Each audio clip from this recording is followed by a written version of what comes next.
As your Associated Students President for the 2024-2025 academic year, it is my honor to welcome you all to today's Student Town Hall, an event dedicated to ensuring that student voices and questions are heard and amplified on what is impacting the CSUN community. Associated Students serves as the primary advocate for CSUN's student body, continuously working to address student concerns, enhance campus life, and protect the rights of our diverse student population. Today's town hall is an example of our commitment to engaging the student body in conversations that affect all of us. The purpose of today's event is to provide a platform for us to discuss the CSU interim system-wide time, place, and manner policy, a policy that plays a key role in how we, as a campus, manage freedom of expression, activism, and public assembly.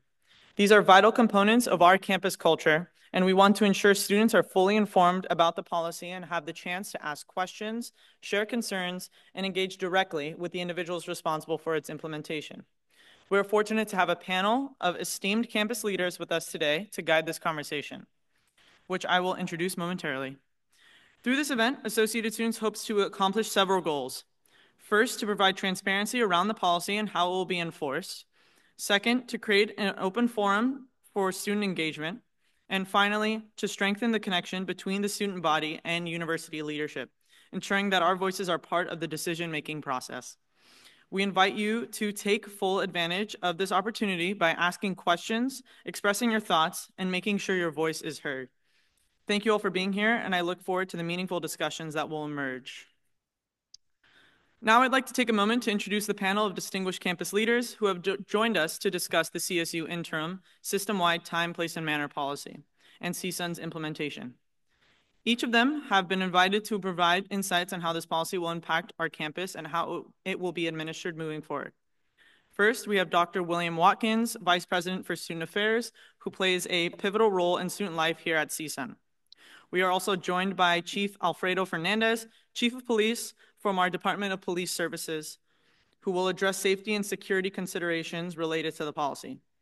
Additionally, we have the Director of the Matador Involvement Center, or the MIC, Asia Butler, who oversees student engagement and will discuss how the policy will affect student organizations and campus involvement. We also have our Associated Students Vice President, Iman Khan, with us to share insights on how this policy is being addressed at the California State University AS/ASI advocacy level. She will also provide updates on the steps we're taking with CSUN's associated students and highlight some of the concerns we've been hearing from our student body. Following the panel's individual remarks, we will open the floor for student input. We have a microphone available for those who wish to ask questions and provide concerns or feedback directly to our panelists. When the Q&A begins, I will help moderate by selecting or suggesting a panel member to respond to each question. However, other panelists may contribute to the discussion as well, depending on the topic. Before we wrap up today, I will offer some concluding remarks to summarize the key points from our discussion and outline any next steps we should take as a campus community. Finally, please note that this meeting is being recorded and will be uploaded to the CSUN Associated Students YouTube account. So if you'd like to revisit any parts of today's discussion, it will be available for future reference. With that being said, I will now turn over to our panel to share their thoughts, starting with Dr. Watkins. Thank you again for being here and for your active participation.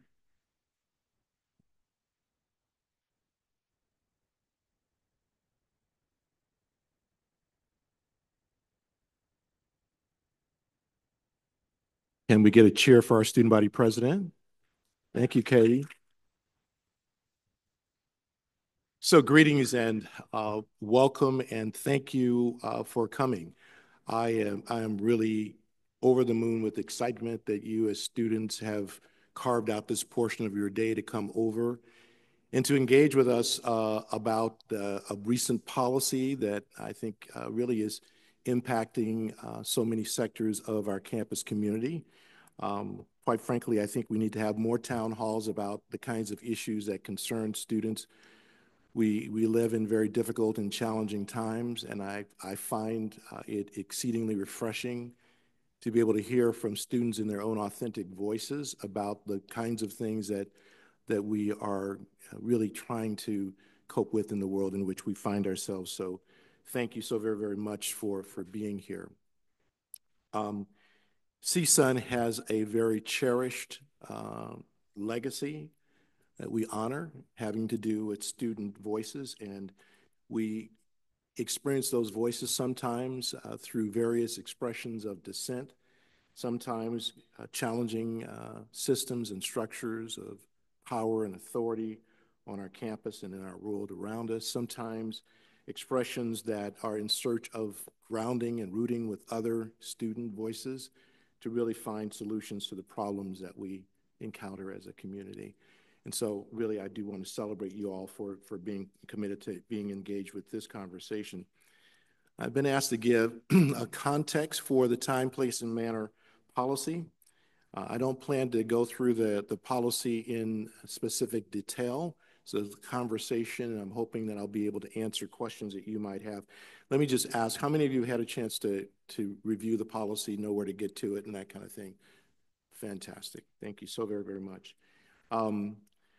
Let me begin by asserting that there really is no conversation about time, place, and manner without a conversation first about the First Amendment to the U.S. Constitution and as well the state of California's Constitution. The First Amendment, the U.S. Constitution says Congress shall make no law respecting an establishment of religion or prohibiting the free exercise thereof, or abridging the freedom of speech or of the press or the right of the people to peaceably assemble and to petition the government for redress of grievances. Our California State Constitution, Article 1, Section 1, says the California Constitution states that all people have the right to freely speak, write, publish their opinions on any subject, but they are responsible for any abuse of the right thereof. Indeed, the statement of values, and as you've gone through the policy, you know that it begins with a statement of values, goes to an articulation of purpose.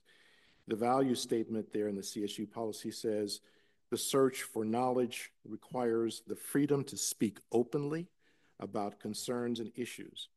All members of the university community and the public are free to lawfully exercise their right to freedom of expression on the university property within the rules and regulations established by this policy. Goes on to say freedom of expression is a cornerstone of a democratic society and is essential to the educational process. Institutions of higher education have a special obligation to encourage and support the free expression of ideas, values, and opinions, even when they may be unpopular or controversial. The university accepts and embraces this obligation, recognizing that such expression may take a variety of forms, including but not limited to speeches, signs, written materials, assemblies, parades, marches, demonstration, protests, and artistic expression. So you might ask, if there's such reverence for freedom of expression, why then is there a need for policies to seemingly constrain or restrict that freedom of expression? I would offer at least two observations about that question. The first is that the freedom of speech is, as interpreted by the U.S. Constitution, by the Supreme Court, is not an absolute right, but comes with some obligations, and there are actually areas of unprotected speech. You probably know of them: obscenity, defamation, incitement, fighting words, threats, etc.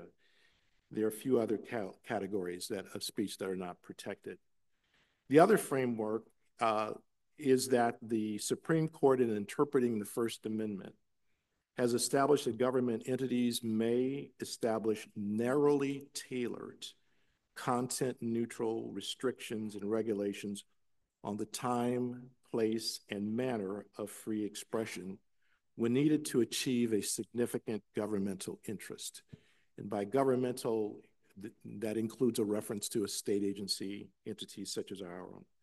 So for example, students who pay tuition and fees and incur the considerable costs that you incur to attain your educational goals and objectives, there is an interest on the part of the CSU in making possible for students to attain their educational objectives and to ensure that there's access to education not unreasonably disrupted, and ensuring that there is a safe access to the educational opportunity here.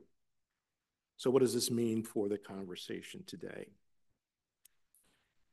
Last spring, we all witnessed students using their voice to express various opinions about what was going on in the Middle East and sadly what continues to go on in the Middle East.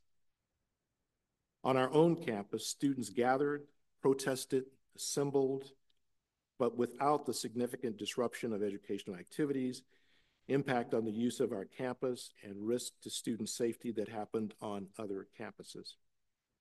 I and the leadership of this campus are deeply grateful to how our students were able to navigate the aspects of protests, to utilize their free speech rights while not disrupting the core activities of the university. They did so through the use of procedures that involve our own time, place, and manner policy. And while many of you are being introduced to such a policy for the first time now, our own policy has been in existence since 2017. And so time, place, and manner policies have been used as a core for creation of the procedures that you as students interact with in utilizing our campus. But that's not been the case. What we experienced on our campus last spring was not the case on all campuses. Many of us watched around us as both campuses in the CSU and UC struggle with managing encampments, violent protests and counter-protests, campus closures, and with some student arrests and discipline, unfortunately. Campuses had not anticipated what occurred, and ultimately there was a concern of excessive use of law enforcement to really bring our campuses back to some state of peace. What happened on CSU campuses drew the attention and concern of not only the public, but our state legislature and governor. And as a consequence, as a part of the budget process for the CSU this year, the CSU was directed to do several things. One, to develop and issue system-wide standards concerning the restrictions on time, place, and manner, specifically focusing additionally on prohibited activities. Second, we were directed to notify students and employees of what those restrictions are before the start of campus classes, and I suspect most of you received that notification. Third, to clarify procedures for responding to violations of the time, place, and manner policy, and several other components. The legislative mandate became known to the CSU in mid-July, and so there was a little over a month and a half, that the CSU spent in drafting a policy statement. It undertook a level of consultation, but quite frankly, a lot of the acrimony and concern in our system and the CSU right now has to do with how people felt that that consultation was not satisfactory, and certainly occurring during the summer when students were not here and our faculty were not here. The policy, as I think you know, has been issued as an interim policy. And the reason for that is that within the CSU system, most of you probably are aware that our employees are organized, they're unionized here. And the system has an obligation to meet and confer with employee organizations on the impact of policies before they are finalized. And so that process, so that you know, is still underway right now as it relates to our employees. But as it relates to our students and our unrepresented employees, the policy is in effect. Both CSU system and CSUN have websites that provide key information about the time, place, and manner policies of both the system. So you'll find at the system-wide website, for example, the interim system-wide TPM policy. You can link to it there. You'll find also the CSU policy on non-discrimination, and that is there so that should there be complaints about discriminatory activities that happen in association with activities, protest activities, and other on the campus, that there is an opportunity for students and others to be able to articulate their complaints. There's a conduct procedure there. And then there is a CSUN addendum to the system-wide policy on which we identify individuals who are responsible for the administration of the policy here on our campus, gives some indication and clarification of the spaces on our campus. You'll note that in the policy, there's a brand new framing of public and limited public and non-public spaces. That's brand new for the CSU. So we try to articulate what those spaces are, as well as the procedures that students can go through in the rest of the campus community in order to access facilities. You know, what I want to say to you today is really a couple of very important things. The first is, again, we acknowledge and celebrate the legacy and the history and the importance of protest and activism on our campus.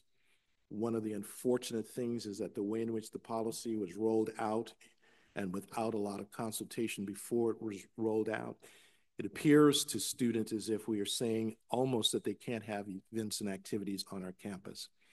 I think all you have to do is to move around the campus and know that our campus is alive and things are happening, and they will continue to happen on our campus. And we'll continue to make use of procedures that have served us very well in terms of how it is that students go about planning for and reserving space for their events and their activities on our campus.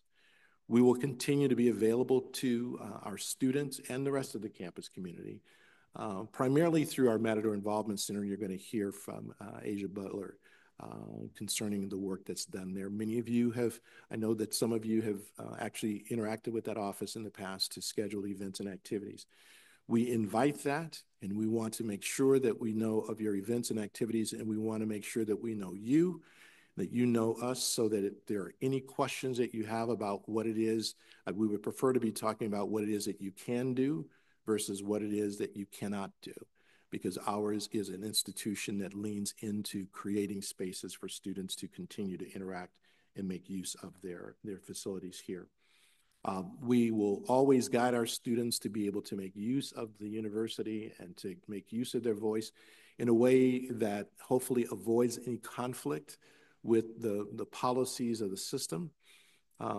But our approach, when in fact we believe that there is some concern about what is being arranged and being occurring on our campus, is to approach our students with a level of respect that FERC seeks to understand what the student group or employee or whoever is using the campus understands about policies and expectations on the campus, and then moving forward to try to see whether or not we can accomplish whatever the goal of the event or activity is in a way that is in compliance with policy, so that we're not spending our time wrestling over policies, but rather creating spaces for student voices to be heard on our campus.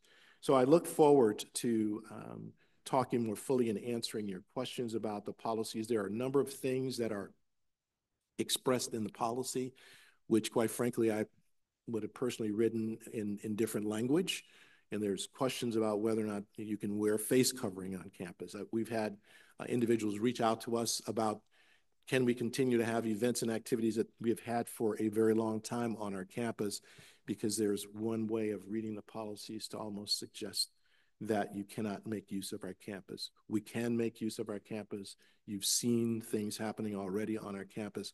They will continue to do so. And we'll continue to really embrace the spirit of care for each other as a campus community in terms of conducting events and activities on our campus in a way that allow the educational process to go forward and for us all to feel safe and respected in the campus community. So those are my initial comments, and I look forward to answering your questions. Thanks.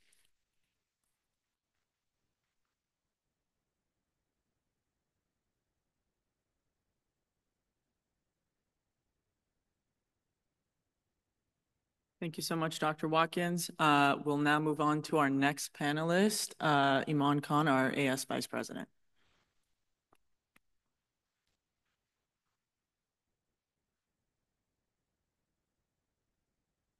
Good afternoon, everyone.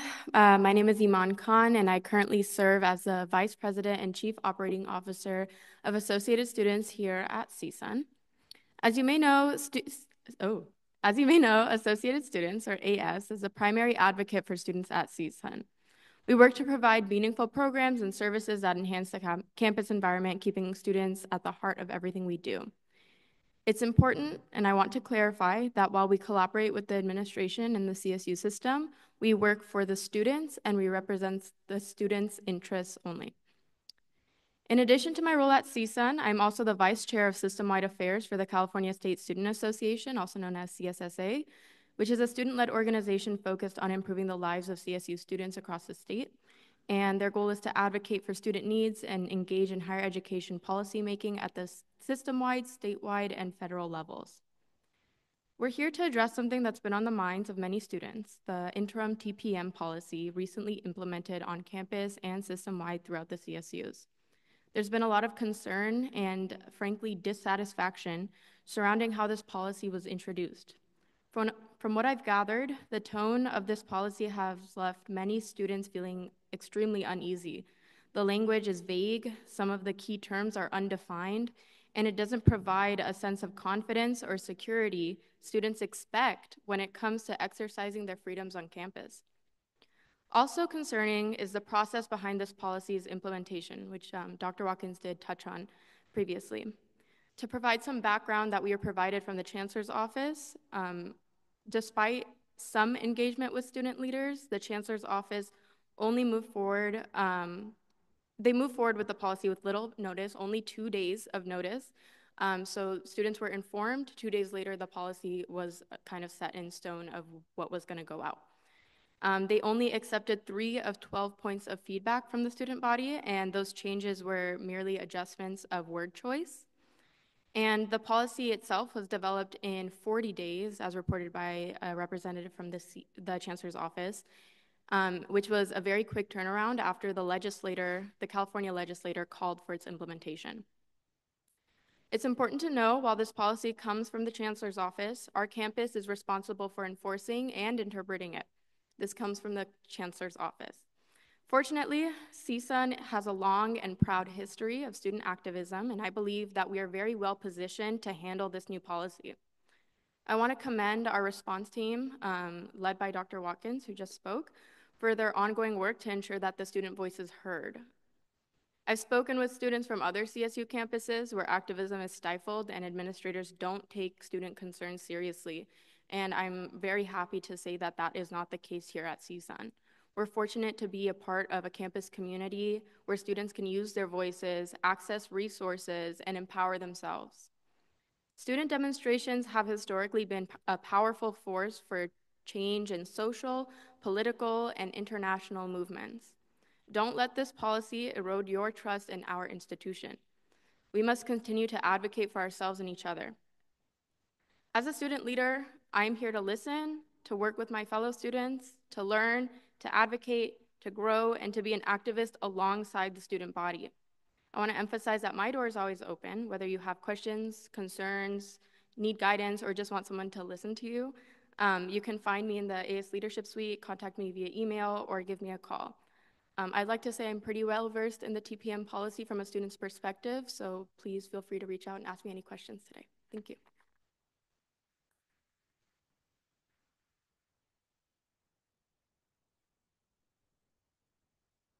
Thank you so much, Iman.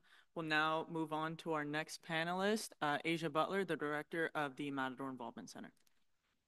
Hello. So I just want to talk a little bit about the process. So the Matador Involvement Center, we are responsible for overseeing outside space management and the concrete tables. So the outside spaces are the lawns, the courtyards, Matador Square, Matador statue, different breezeways. That's what our office is responsible for scheduling and coordinating. And so right now, the way we do it for student organizations is through our MataSync. So students would submit an event request form. They provide us with all the important details about their events. We have different campus partners, such as physical plant management, risk management, environmental health and safety, that are responsible for reviewing the requests from, the lens of their area. And then once it's gone through the review process, then, we'll schedule it and book it. We do the same thing for university departments and programs as well. So that's, pretty much how we do event reservations for outside space and concrete tables. Thank you so much, Asia. We'll move on to Chief Fernandez. You can either choose to sit or you can come to the podium, whatever you'd like.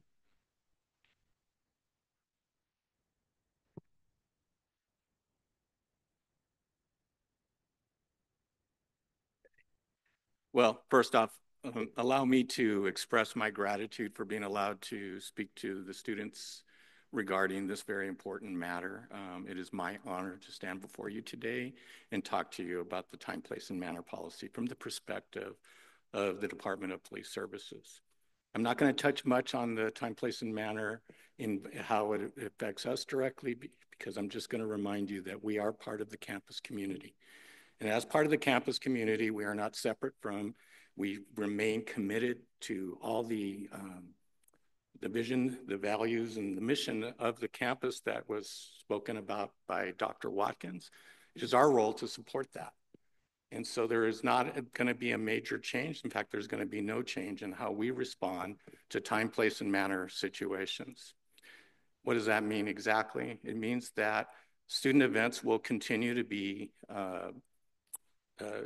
coordinated through our partners and student affairs, and that we will continue to take a supportive role in making sure that those events occur in a safe manner. At no point is it our expectation that we would interfere with those First Amendment rights that you all have. In fact, we embrace it. We are part of that belief system that the students have voice, and we're going to continue to support that as well. It should be understood that in all cases, the expectation is that the safety of our students is paramount from our department, and we will ensure the safety of our students while weighing that with the students' right to speak their minds and speak their visions for a better world. So I don't want to go into a deep dive of this. I'm sure you have your questions and I'll be happy to answer them, but I just want you to know the Department of Police Services is here to serve. And that is our goal, to serve the students. Thank you.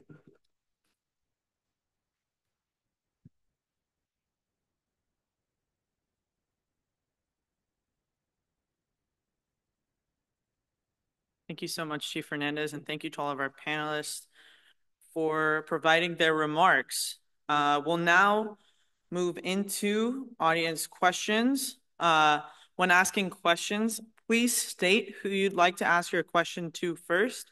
If you'd like to just make a comment, our panel will also have the opportunity to respond. And also, side note, I can also answer any questions that you all may have. So I will just go around the room with a microphone. Does anyone have any questions, comments, feedback? Great.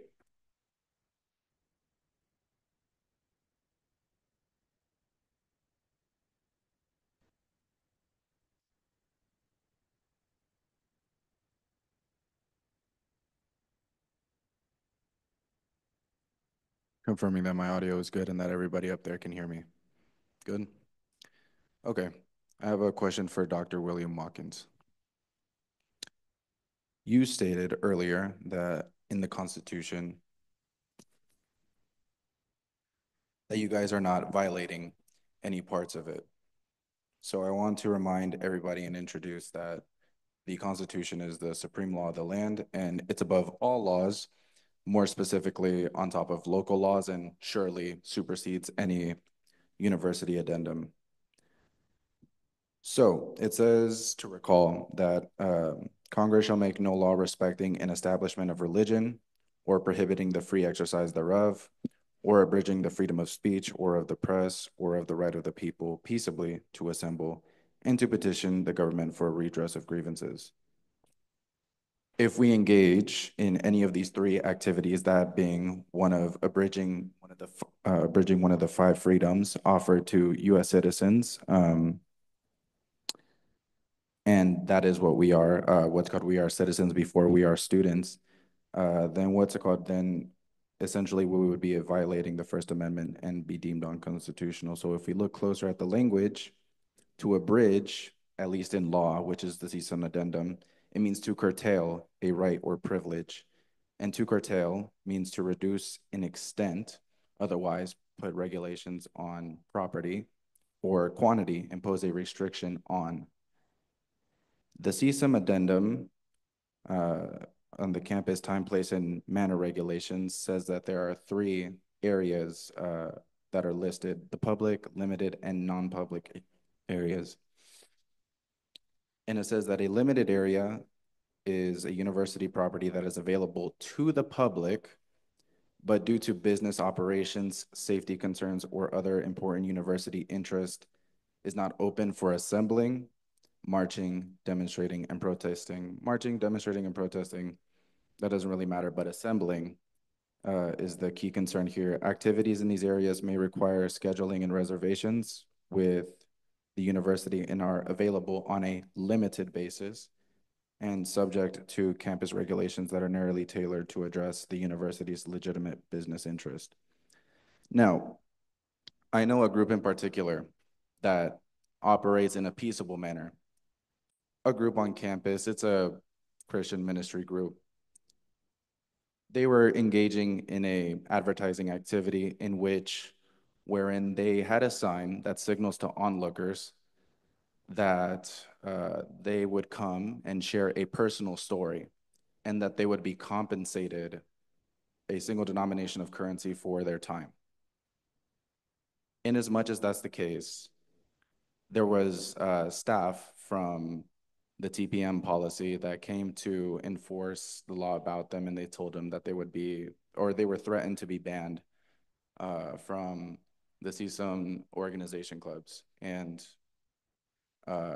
this is a group that serves to function for three main purposes: that of to build community, to to provide, attend live events and experiences, and then also to develop character. So given that that is the case, it would directly declare that that the addendum violates the Constitution by abridging the right of people to assemble peaceably, because these folks over here that I'm talking about, they were just operating as upright, normal citizens would, and they were forced out of association with CSUN and their organizations. And I mentioned earlier that most groups behave in an appropriate manner. Therefore, this policy presents barriers and obstacles to organizing on campus, and it would make it unconstitutional. So was there a specific question you wanted me to, well, let me first ask, is the group that you're referencing a recognized student organization, or is this someone from the community? Is it someone? Correct. I'm sorry? Correct. Someone from the community? Yeah. Okay. All right. And so they were distributing things and someone asked them to do what? No, they were simply just holding a banner, which is apparently banned in the TPM policy, a sign for onlookers to come and share a story, it was basically a recruiting activity for them to go ahead and introduce themselves and familiarize the students with the group, which I go ahead and listed the three main purposes that that group serves. And they were threatened to be removed from the association from CSUN.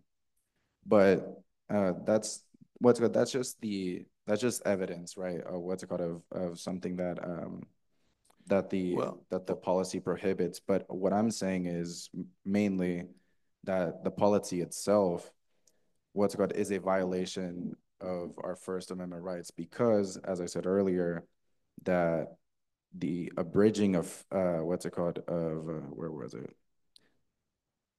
Okay, the abridging of the right of the people to peaceably assemble is being violated because, by definition, looking into the language, Again, abridge means to curtail a right or privilege, and to curtail means to reduce an extent or quantity or to impose a restriction on, which you guys are doing by setting limitations on the areas. As you already stated, it's a public use area. All areas on the university are public.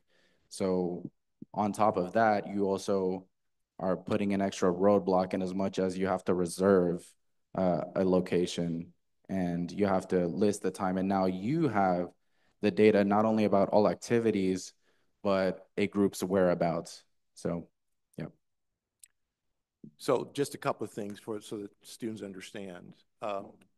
When individuals are from the public, they're not students and they're not employees, they call them in the policy, they refer to them as non-affiliated individuals. And I'm going to be using language that's not my language, but language that was written by the CSU, Office of the Chancellors. So they're called non-affiliated individuals. If someone wants to reserve space, they can go, there's a specific office through which they can go and be able to reserve the space. If individuals want to engage in any commercial activity, there's a specific office through which they go. They would not go to the Matador Involvement Center typically for that kind of a thing. Anyone who's been told that they can't do something on campus here and they want to object to having been directed, because I'm not sure who told who to do what, but my name is William Watkins, and you can call me or email me and get that information to me, because what we don't want to have is a presumption that the university is doing something that it is not doing, or that there's a misunderstanding of what has been communicated, okay? We are going to have situations on our campus here where students have reserved a space to have their own event and activity.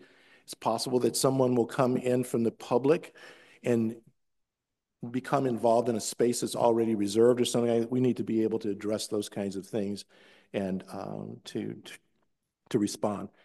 On the question of your reading of the U.S. Constitution, I tried to address that in my initial comments about what is permitted in terms of the establishment of reasonable rules of time, place, and manner. We, for example, cannot have a situation where you sitting in your class and your instructor is teaching in that class, and anybody can just walk into that space and begin to have a protest or begin to do whatever that is not in alignment with what the students in that class and the faculty are there for. That's the interest of the university, to try to preserve the university that you applied to and came to get an education from. We will be doing what we can to try to make sure that is the primary thing that's going on there. Yeah, hopefully that's reasonable, but that's a court interpretation of the First Amendment. That's not the language. You're quite correct. I read the same language that you did, but through Supreme Court interpretations, these kinds of rules and regulations become possible. Sorry, I just want to also add that I was actually the person who approached the individual you were referring to. No one was threatened. I simply explained to them what the policy was and that it had changed. I pulled up the website, I showed them the website and explained to them that we have a new system-wide policy. Here it is, here's the information. So past practices of what folks may have done in the past, because a policy is different now, you may not be able to do things the way it was able to be done before. I identified myself, our office, how to make a reservation, and contact us. Nobody was threatened with anything.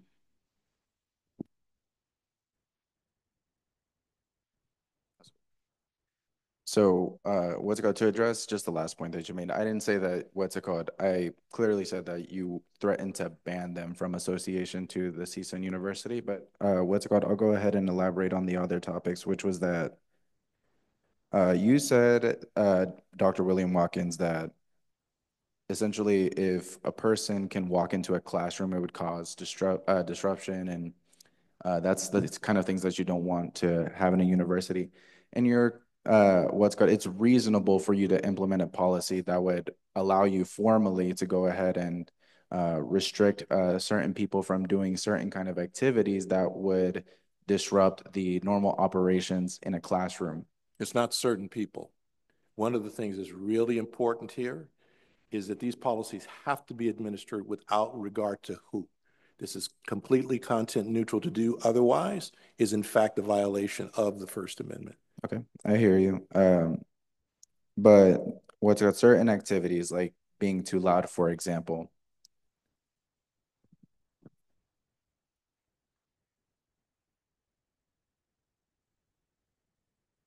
in a limited area, such as a classroom, if somebody is too loud, the university can speak with local authorities and cite the group or the person individually for violations of noise control ordinance of Los Angeles. So, such as surpassing an exterior noise level of 45 decibels in a noise sensitive area, in other words, a classroom, right? So there are things that can be done about it.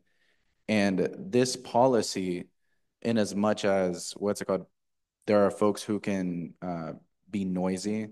There are other forms of activities that they can do. They can they can fight somebody, or they can destroy property on campus.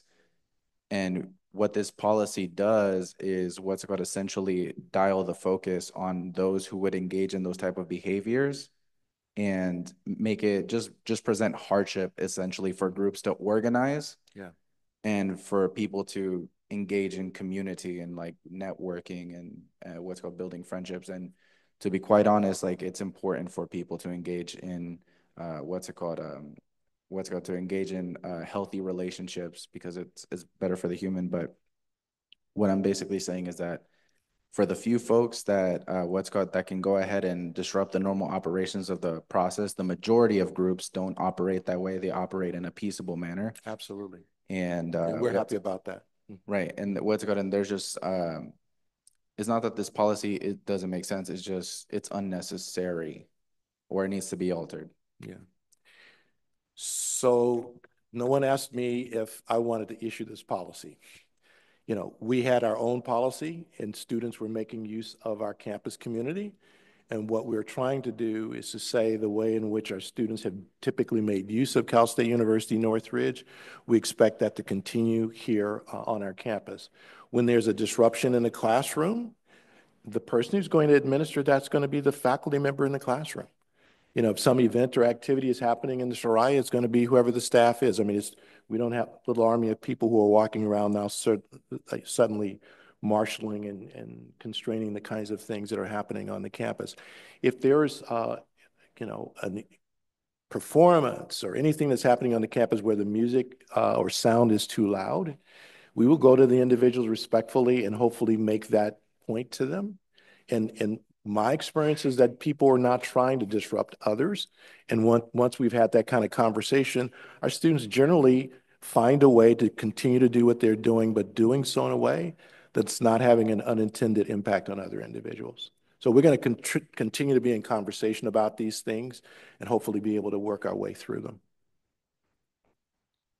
Thank you, Dr. Watkins, and thank you to you for your question and concern. In the policy, it talks about that the procedures do not apply to spontaneous events. And I'm interpreting that as like scheduling reservations with the MIC, I believe. Could you maybe elaborate on what would qualify as a spontaneous event? Say the first part of that again. What part of it are you asking to be clarified? What would qualify as a spontaneous event? Oh, spontaneous events, yeah. Because it says basically like you can bypass the forms to get tables. It's a very, very important provision because we are a public space. And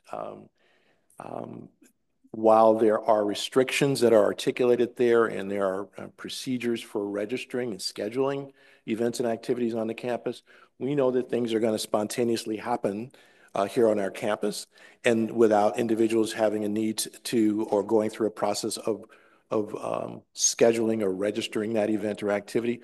When that happens on our campus, our first question is going to be, is what we see in some way violating the policy? You know, if something is scheduled here on our campus, and the reason I always encourage students to schedule and plan here is so that wherever they're having their event or activity, that space is reserved then for them. And so that other individuals who are coming in and trying to be in their space for that approved activity, they would actually be told not to remove themselves if they were on top of a registered event. But students are gathering on our campus right now, having conversation, talking to each other, et cetera. That's going to continue to happen on our campus to the extent that that's not, loud or disruptive or blocking people from coming and going or these kinds of things. We're going to do as we've always done here, go on about our business. So that kind of spontaneity is a part of a public space. And so the policy acknowledges that when we first wrote our time, place, and manner policy in 2017, which again was our first version of this, we were very intentional about acknowledging that there are things that are going to be happening all around us that are part of the culture of particularly a large urban public institution that are spontaneous, and that's fine. But having an event that you're planning out over an extended period of time and you've got, marketing materials going on and selling tickets to this or that kind of thing, we expect those things to actually be scheduled through the procedures that you've used for many years now on the campus. I don't know if that helps. Sort of. I mean, for larger events, I think we've seen like the MIC is now requiring up to 21 days, like prior, I don't know, or for like larger events, there's an extended period of time. I don't know if you want to comment on that. Yeah, so we don't require 21 days. We recommend because it can take a while for things to get processed. We want to make sure that the event gets approved with enough time for whoever's requesting it to be able to promote the event. But we don't require some events. If there's a fire permit that's required from the state fire marshal, we definitely need like 30 days. So it really depends on the event. Right. So like my only worry or issue I have with that is like with the assumption the MIC has up to 21 days to approve or deny the form, that let's say of something only a week in advance, could that be considered spontaneous because you can't actually have enough time to go through the forms? No, I mean, typically it doesn't take, so we have general processing guidelines on our website. So if you go to the MIC reservations website, we've listed some general processing guidelines for like, if your event is, like this, like not that many people, not that much, equipment, different things like that. It's not going to take us a long time to review and process it.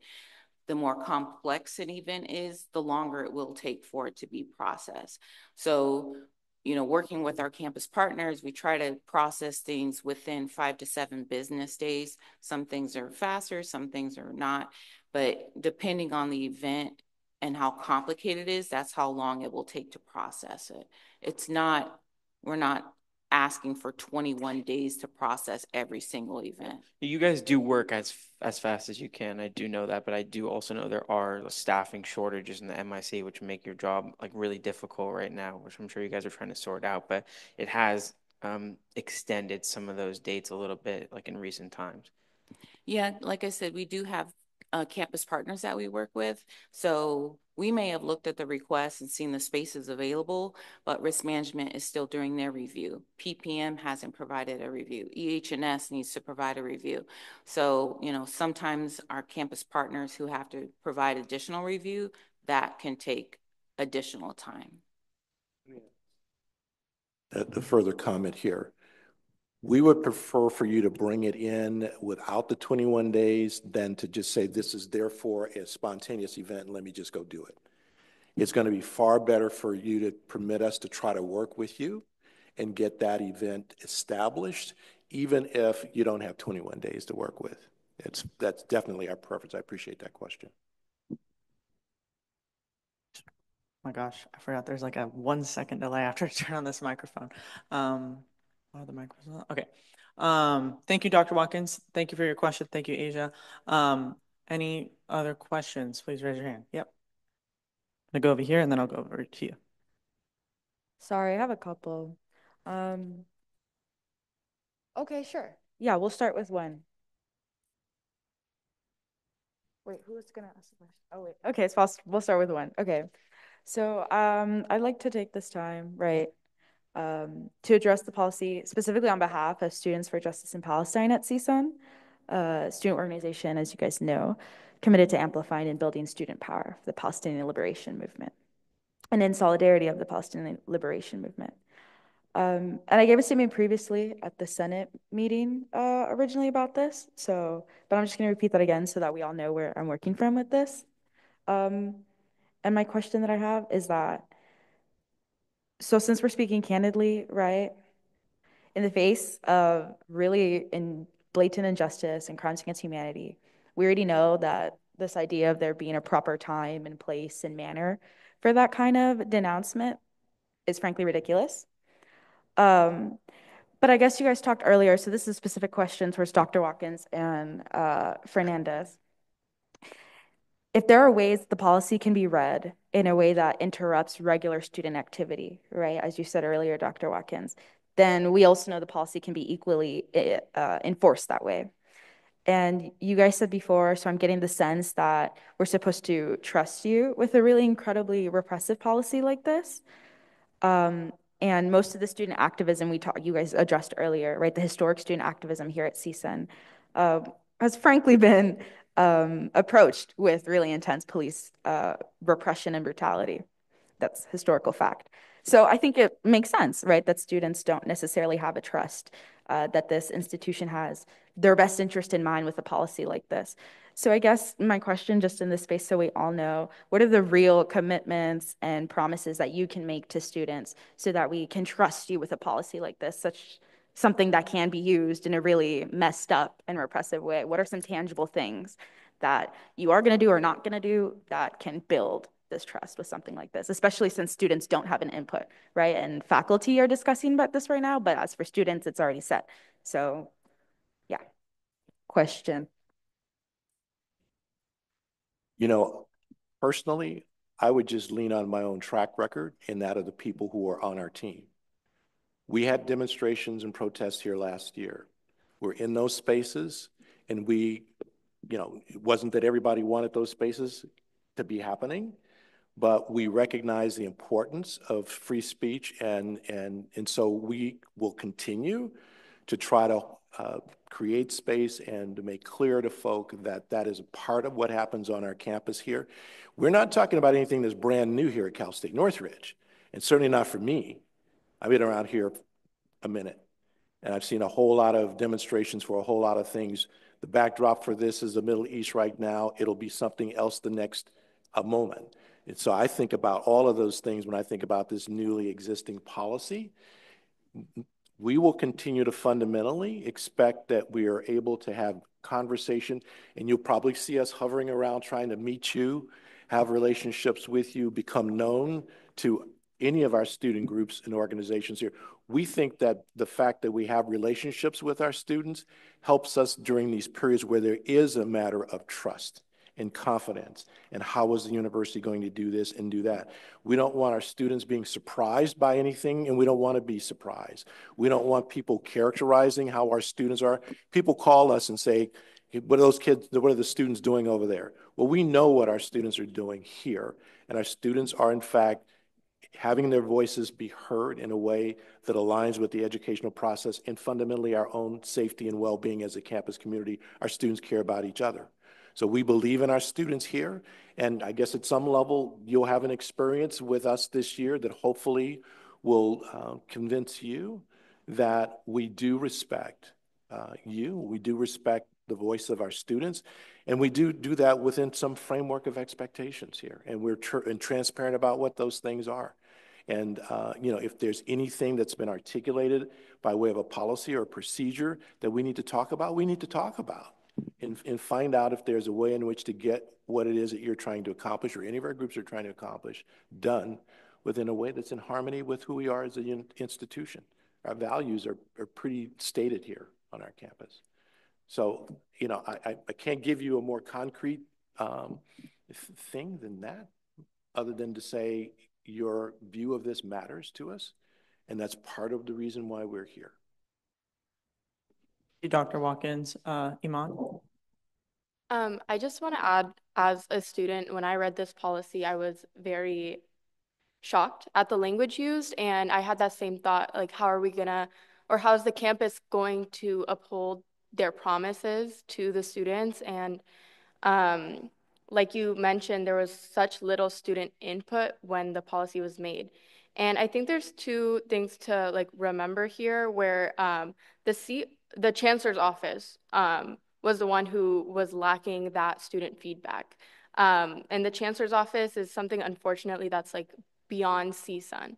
But the other thing that I am remembering is that we're here at CSUN now with this unfortunate policy brought upon us.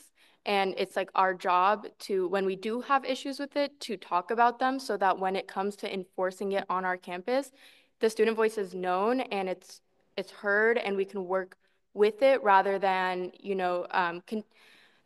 the chancellor's office is due for criticism for this. However, instead of using our words and criticizing, we can use like action to make sure this is enforced in such a way that we as students feel is appropriate. Thank you, Iman. Chief Hernandez? If I could, I want to address the question of trust because I think that is an important crux of your question.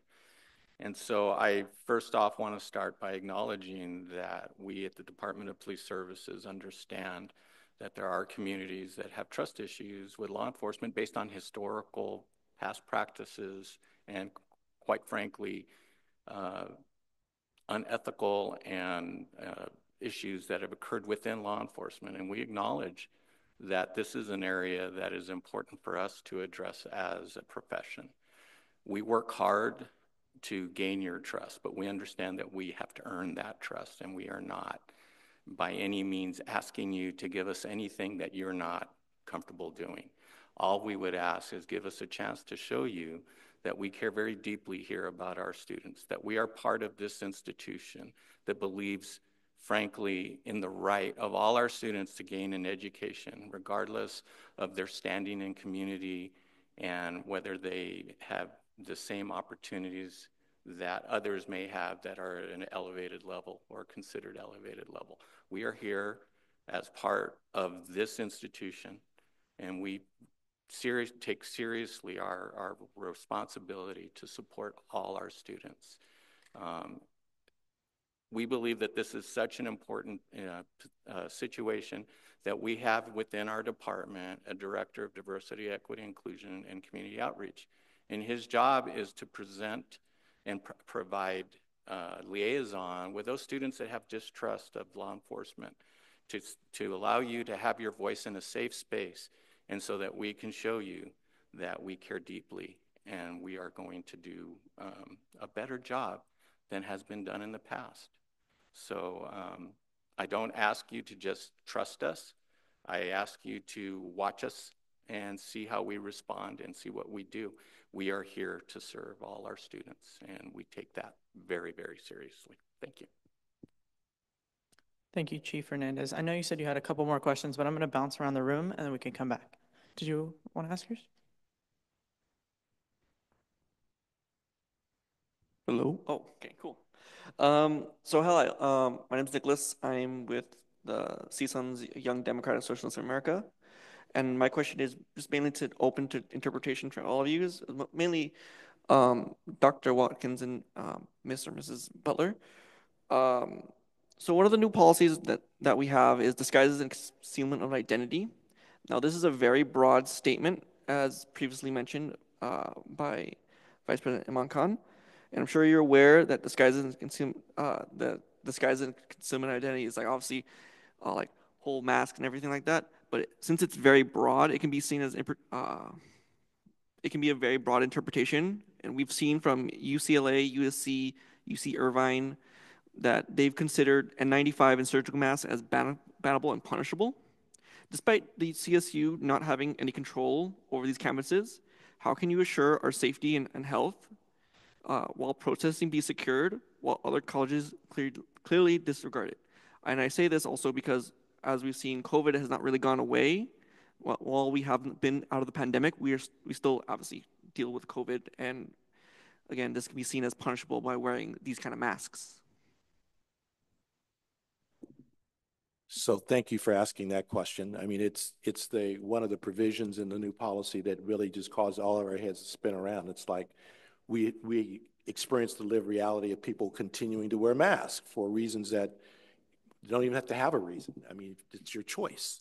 But I know that particularly in large group situations where there are demonstrations and et cetera, individuals may believe they need to take some additional steps to preserve their health, or people have a different health status or whatever, or people don't want their photograph, put on in some social media and doxing and all these other kinds of reasons that students have for wearing a mask. So we're trying to figure out like what is being said by this. Well, at the end of the day, that particular policy comes from an existing law that says that you cannot disguise yourself in the commission of a crime. All right?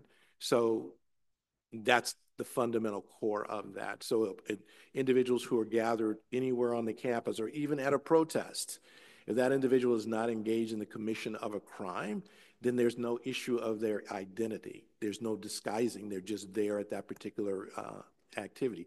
But if someone were, being transparent about it, if someone were committing a crime of some nature, they would be asked to identify themselves, and then you head down this whole path of whether or not that identity is revealed to the individual. If it's one of my members of our team from Student Affairs is interacting with the student, we're going to hopefully be able to communicate in such a way that if in fact we're asking for identity, that we can have that conversation. Generally, we're not asking students for name, rank, and serial number when we're interacting. We're just talking with you as a participant within a space. So that masking piece has really come up. It's come up with our faculty, all the places you would imagine, because again, we still wear masks, and that can continue to happen. But that provision fundamentally has to do with the wearing of a mask engaged in the commission of a crime or a violation of a policy. So students are not engaged in any of that. They're not even having anything to be concerned with there. Okay. Thank you so much for asking that question. Thank you, Dr. Watkins. I'm going to come over here.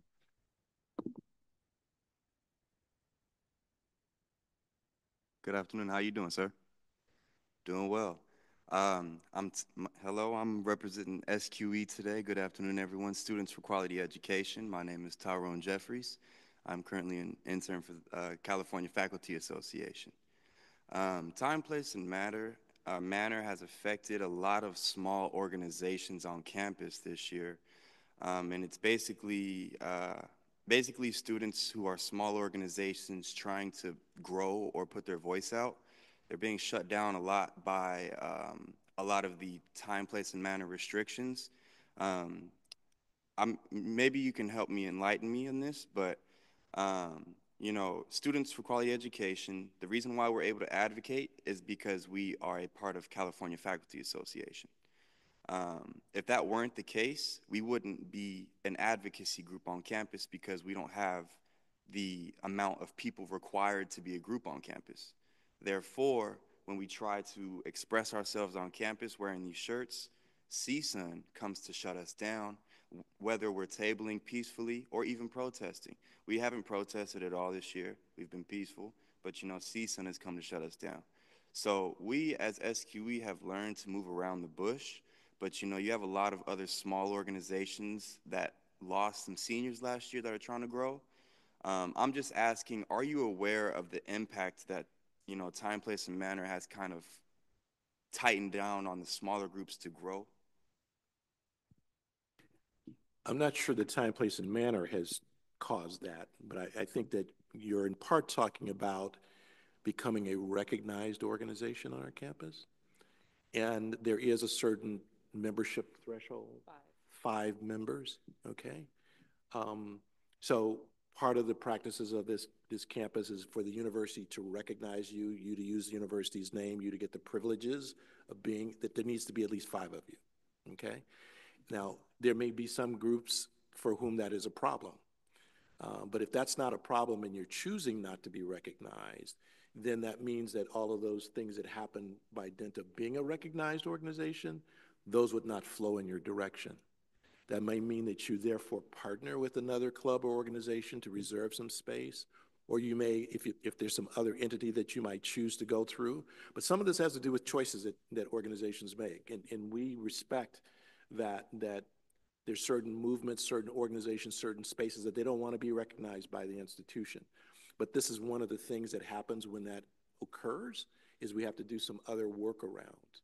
And my suggestion would be to let us try to work with you with respect to any event or activity that you want to have while you're not in this status, to see if there's a way in which we can provide for you to do what it is that you're trying to accomplish at a given point in time without doing something that you perhaps otherwise don't want to do. So I'm not checking out anybody. You should do this, you should do that. That's a judgment. That's a call for you to make. If you choose not to go that way, there may be other ways in which we can get to. We want students to be able to do things on our campus. I appreciate your response, sir. Thanks for the enlightenment. When it comes to, I got some of the smaller organizations come into some of our events. I guess what I'm speaking is these smaller organizations don't know how to come to you, or there is not enough outreach, I should say. That's not a hit at anybody. It's just, there's a lot of frustrated students who are representing these organizations who feel like they have to come to us to grow when, that burden is kind of hard to take on when you guys could help out. So that's all. So maybe we can convene after that. I hope we can. We want that form of student engagement. And so if there's an opportunity for us to do some workshops, other kinds of ways in which we can help build, let's get with it. Yeah, I'm there. Thank you, Dr. Watkins. Thank you for your questions. Who is next? Please raise your hand.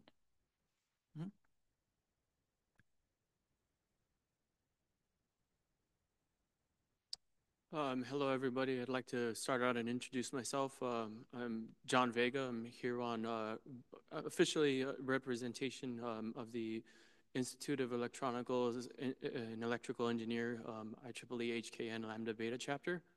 I've come here today. First, I want to start out by commending our university because I always tell friends, colleagues, coworkers that our university feels there's an abundant amount of safety with law enforcement present. And I wanted to address the comment earlier that was said that how there could be some distrust of law enforcement in our community due to historical engagements that have happened in the past. I want to address that by saying that, well, with respect to the First Amendment, it tends to be the case that the opinions that are expressed that tend to be more popular, they don't really need as much protection as much as opinions that are more unpopular. It's the unpopular opinions, I believe, that need more protection, and the more unpopular the opinion is, it's actually will proportionally need more protection. Now, as unequal as that might seem, it ensures equal protection under the law.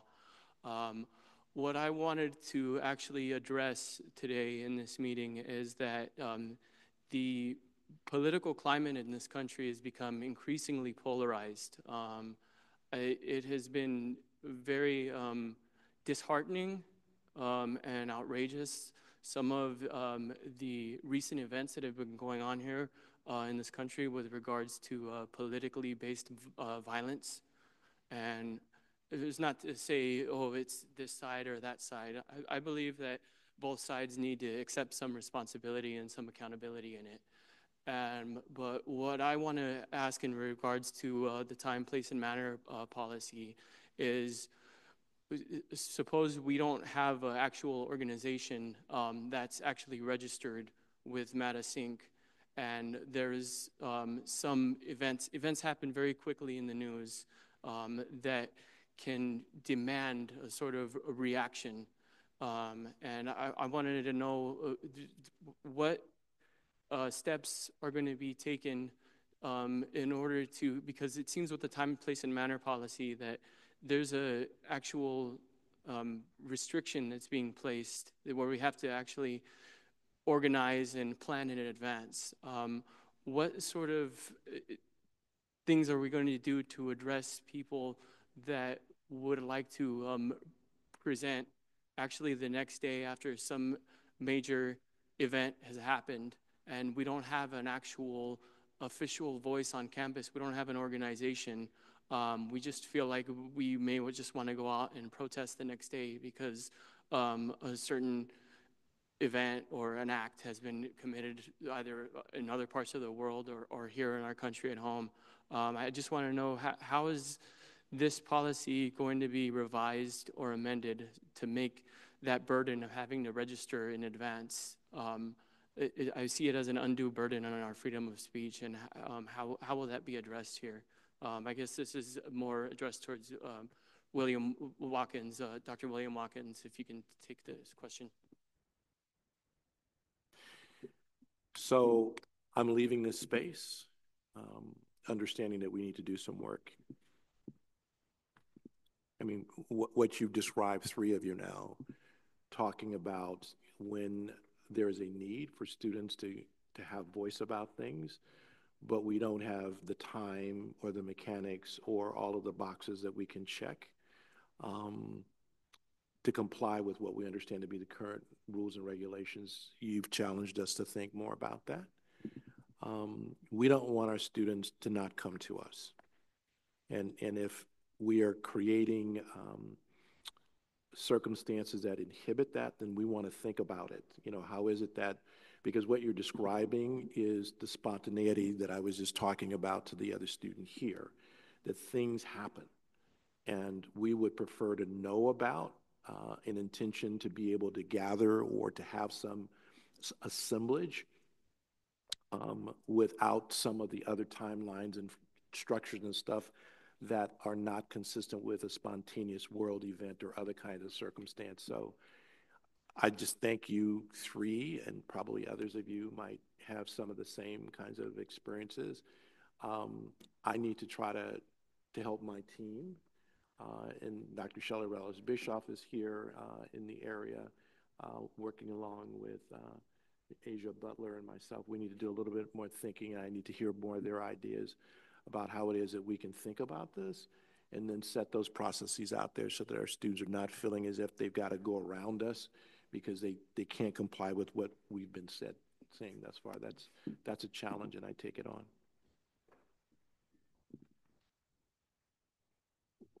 Thank you. Here we go. Hi, good afternoon. I'd like to say thank you for hosting this town hall. It's important that we all have a voice.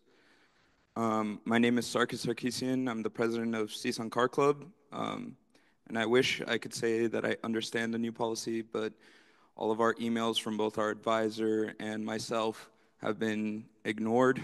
And for a recognized student organization, I don't think that should happen. It's currently week 5 of us coming back to school, and we have hundreds of new members from Meet the Clubs anticipating our first event of the semester. Our forms have been repeatedly denied due to the new policy that we quite literally do not understand in regards to our club, leading to multiple canceled events and a sharp decline in the motivation of our board members. In the last 2 days, our forms have been denied for roundabout reasons, telling us to submit one small change and then the form subsequently being denied once again after that small change has been made. Last year, we had to submit forms over a month in advance and would still only get approval a few days before the event, leading to incredible bottlenecking of our membership and our growth. Considering there is already an unofficial club on campus that does car meets off campus, why did our car club get approved if we're not allowed to host car meets on campus? Considering that Police Sergeant Carrillo has my number and has never once complained, and parking services very quickly approve our events, why is it so hard for us to gather cars in a parking lot and view other people's cars. This is our second year doing this. Our previous events have gone off without a hitch. Why is it so hard for us to make this campus a better place for everyone? At the end of the day, running events as a recognized student organization should be easy, as we have no external motivations for this other than validation from our members directly. And when we don't have that, what should push us to continue? Anyone? Go ahead.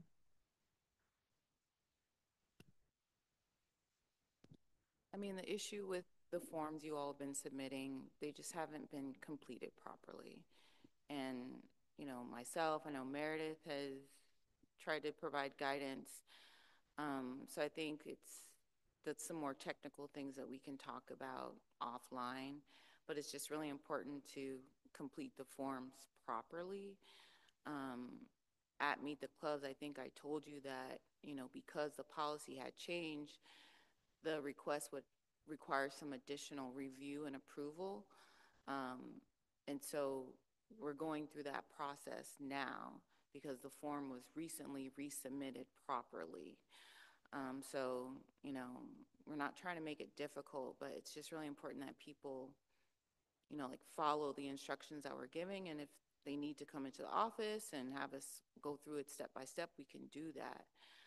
But, you know, we just have to make sure that we're doing what we need to do. Part of the issue is last year, parking lots weren't designated as non-public spaces.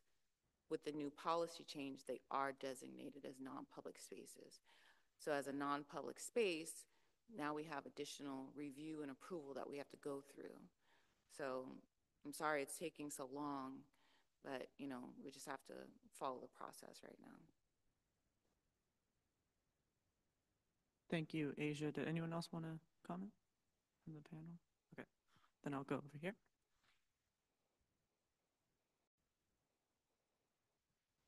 Hello, my name is Serena. I'm from the Philippine-U.S. Solidarity Organization in the San Fernando Valley. And I would just like to speak to the vague language that has already been noted in the policy. Part of the policy is we're really concerned about the vagueness, as it really states that, you know, it's requiring that activities are conducted safely and without disruption. But I would argue that it is incredibly disruptive to student life, to students, for them to have to go through all these bureaucratic loops just to get charted as a club.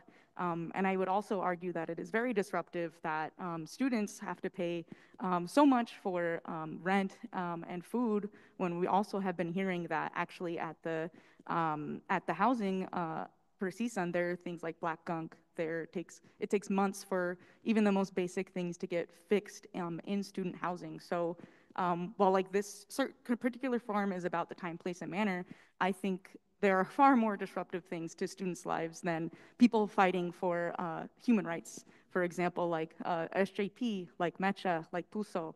We're all fighting for human rights, for our rights and the rights of our community, as well as the global community.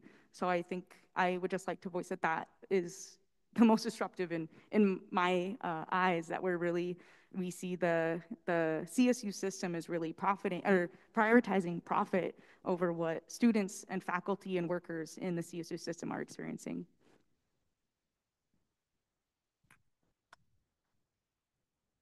Dr. Watkins, did you want to answer? Oh, okay. Okay, great. Any other questions? Yep.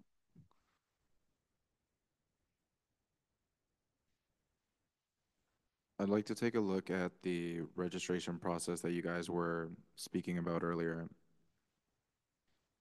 Is the wait long because the verification body is understaffed? Which registration process are you referring to? Well, the verification body that takes in the names of the organizations and then afterwards locates them and then understands about their activities and their whereabouts. Are you talking about registering an event, or are you talking about registering a Correct. student organization? Correct, both. So, like for example, organizations have to what's going to have to speak to the verification body that goes ahead and takes the organization and then afterwards puts them in a building or any region of the campus that's designated for them. And so my question is, you said it takes like a process of 21 days. I think I recall what's good for these for people to get responded to, and for that group that deals with communication between the organizations. I'm just asking if it's understaffed. So I think you're referring to the process for reserving a space. Correct. Okay. Yeah. So the Matter Involvement Center, we do outdoor spaces. So it won't necessarily take 21 days for an event request to be processed. On our website, we do provide general processing timelines. But once a request is received, we have ourselves and other campus partners who are reviewing the form. So in the MIC, what we look for to make sure is that the space is available, and that's what we're looking for. Risk management may be looking for something else. PPM is looking for something else. So, and depending on how complex the event is, it may take longer than like a simple event, that's not super involved. So it just depends on the review process for the different campus partners. I understand what you're saying. Like, what's it called? Like, in terms of what you said, like you have to go ahead and view the complexity of the event being thrown. But I was asking, like, do you have enough people, like, or do you have a sufficient enough persons to go ahead and make the process quicker? In other words. Because like obviously I don't know what the general you said that there were like general wait times that are established, and I don't know where, but what's it called? Could you elaborate how long does it typically take for like just a normal event to be thrown?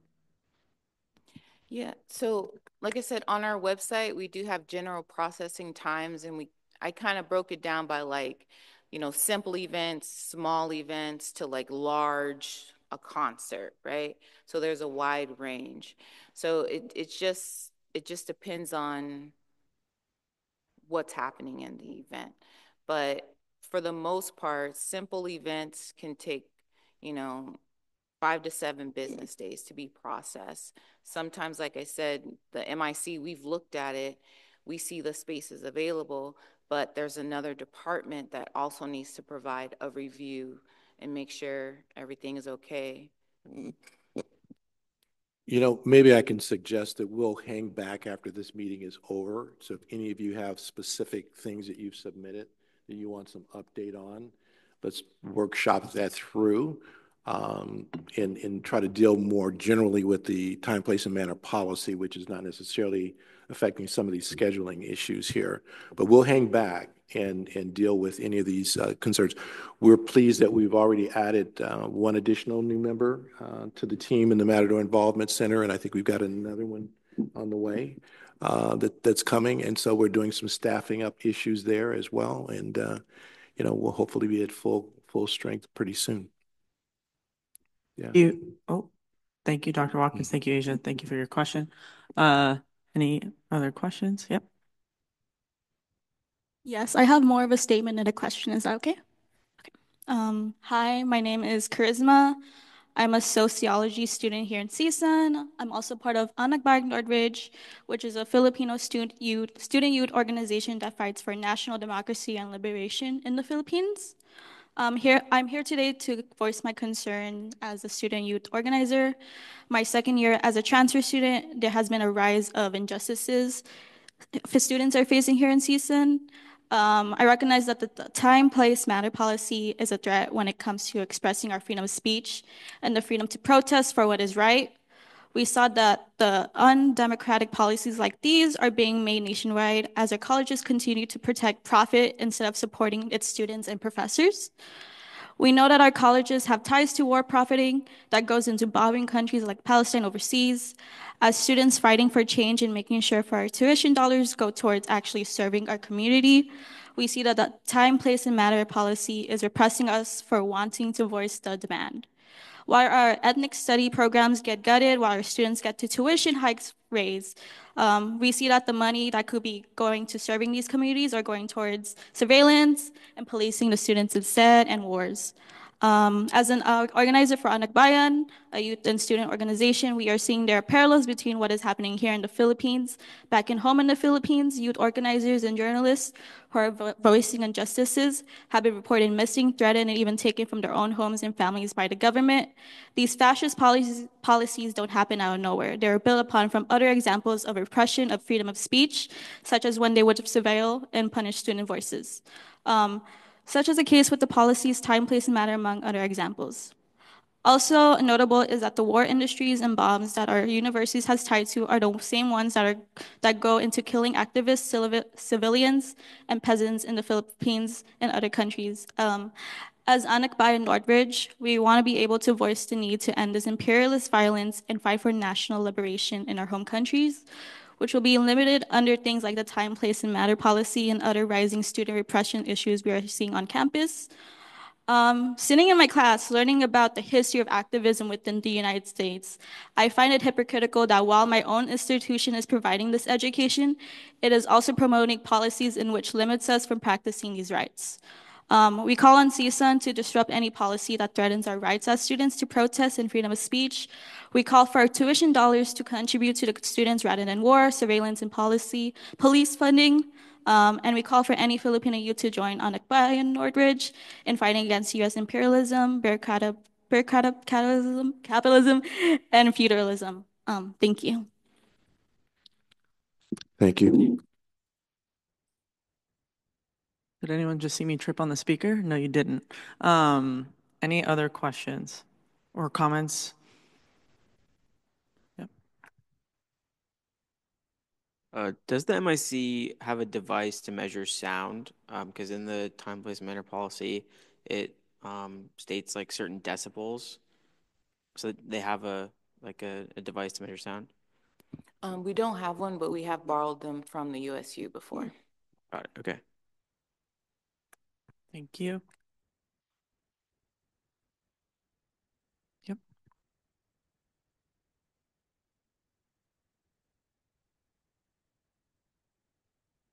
Hi, my name is Sam Torres, representing Mecha here. So this is a little bit more of not just a statement, but also a question. So this is geared towards Asia Butler. We have something we wanted to concern as well. We've had a history of getting events put on campus. Currently, we're working on our Dia de las Muertes event this November, November 1st. We've been doing that since about the 90s. It's been an event that's largely had student influence. In fact, it's almost entirely student-led, student organized with faculty as well, but largely this is done by student organizations, done with the faculty. Recently, we've had a lot of issues, not just with our event, but with the Chicano House, with the lawn area and then with the patio area, as well as tying this in with TPM. So we've had a history of having all of our events and a lot of our focus at that house. Historically, it's been something that's integrated with our teachings, with our events, and with our identity. So that's something that we always had close to us and something that we're very passionate about. Now, concerning TPM and concerning our issues with MIC, we've had a history of getting our events shut down, or not just shut down, but getting pushed back. We've had an event, our Easter Bunny Raiser was this April. We had to get that pushed back almost a month and a half because we kept getting denied. And then in the middle of getting denied, they told us we were frozen. And that would have been information that would have been more useful the first few times that we got denied. And it felt like there was a lot of unprofessionalism with some of the staff, with a lot of the information being thrown out. I had to go in person several times throughout the month of April just to try to get that event going. Wrong information was given. They told us to call another number. We called them. Incorrect information directed us to somebody else. I personally got hung up on by the operators multiple times just trying to get, one event to go through. So it's been a long struggle working with MIC, working to get a lot of our paperwork done. And even when we go in person, to try to talk. Sometimes we get told, oh, this person's out of town, or oh, this person's not in the office, but then we contact them and they're like, oh no, I've been there the whole time. And a lot of it is just issues that we've had with the staff. We understand a lot of it as students. And this is not something that we're trying to, say that they've been doing everything wrong. This is something that we know is on a higher level. This is something that's on kind of your board, and we wanted to bring these issues because now that we have this event going, we are worried about the loss of the spaces. We're worried about the loss of the house. As it is, it's been neglected for years. We just got furniture, which we're glad, and there's a lot more work to be done. But as it is now, with the restriction of the spaces being given to us, we felt discouraged. We felt largely that our meetings couldn't happen on campus. We tried to organize last semester some events off campus because we felt it just couldn't be done working with MIC. And that's something that we wanted to really address. So going forward, we do want to ask, how do you plan to make it so it's easier for students so we don't feel discouraged to do events on campus? Yeah, I'm more than happy to set aside a time to meet with you to talk specifically about what happened last spring with that event and with the organization status, because I remember that event very vividly and everything that went with that. I would say that something that helps us is when, especially with a large event like y'all put on, submitting it far in advance, because it does require a lot of review. So we have received the requests for your upcoming event for Dia de los Muertos, and so we're processing that right now. But again, it's a large event. It has a lot of other departments that need to look at it as well. But I'm more than happy to set aside a meeting with you to talk specifically about your concerns with the event that happened last year and really explain everything and why it happened the way it did. Thank you.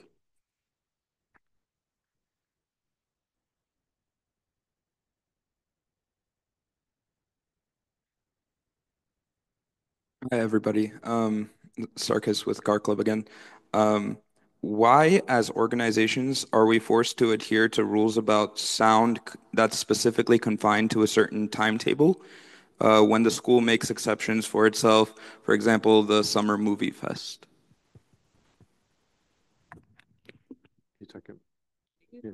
You're talking about the typical time during which we have amplified sound? Yeah, we've established those rules for over many years that we're not a campus that has sound that can be amplified all throughout the entire business day. So we've traditionally done that during the middle of the day as when students are generally out and going to events and activities. And then on a case-by-case basis, we do make some extensions of that. Has that not worked well for you? I mean, I kind of haven't submitted any requests for amplified sound out of being scared that we'll be denied again. Yeah. So my experience is that if any of these guidelines are not working for students are generally talking to us about them. We consider those things. I mean, you experience events and activities where there's amplification beyond those hours and in different places. So we're open to reviewing things, but most importantly, a campus of this size, we have a lot of general guidelines that we're guided by. Hopefully, those quicken the process of getting something approved. But if you have something that you're trying to do that requires some different consideration, we want to hear about that. Dr. Watkins, Asia, go ahead. I'll also add that when there are requests made that's different from what is allowed when it comes to amplified sound, I send those requests up to the VP's office for approval. So you can request to have sound outside of what's stated in policy. So that's where something like the AS movie nights, those are special requests that are made and provided to the VP's office. So they do require more processing time, and we state that in our form. If you are requesting an exemption to the amplified sound policy, it will add more time to your event being processed, but you can request an exemption. Thank you, Dr. Watkins. Asia, thank you for your question. Before I get to I guess this is a new question. So I just want to get anyone that hasn't asked a question or stated a concern first before I go to any people that have asked or said stuff. Go ahead.